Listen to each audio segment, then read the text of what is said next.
नमस्कार साथीहरू, आजको दिन पनि सङ्घर्ष र मेहनतमै बित्यो।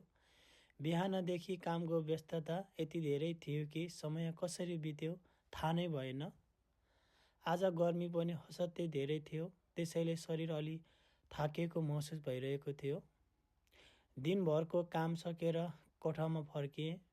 फ्रेस भएपछि केही बेर आराम गरेँ र खाना खाएँ। त्यसपछि शरीरलाई अलि हल्का महसुस भयो।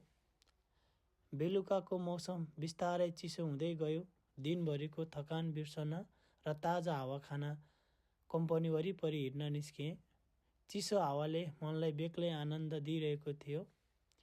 हिँड्दै गर्दा सडकको छेउमा पाकेका किम्बुहरू देखेँ। बाल्यकालका सम्झनाहरू एक्कासी ताजा भए। केही किम्बु टिपेर खाएँ। साँच्चै मिठो लाग्यो। सानो कुराले पनि कति ठुलो खुसी दिन सक्छ भन्ने महसुस भयो। त्यसपछि कम्पनी नजिकै फुलेका गुलाबका फुलहरूमा नजर पर्यो।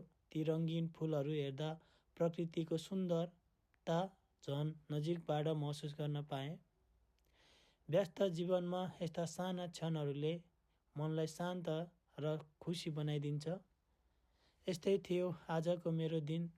दिनभर काम, केही थकान अनि बेलुकाको चिसो हावा, मिठो किम्बु र सुन्दर गुलाबका फुलहरूसँग बिताएको रमाइलो समय।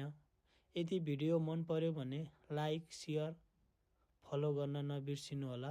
फेरि अर्को भिडियोमा भेटौँला। धन्यवाद।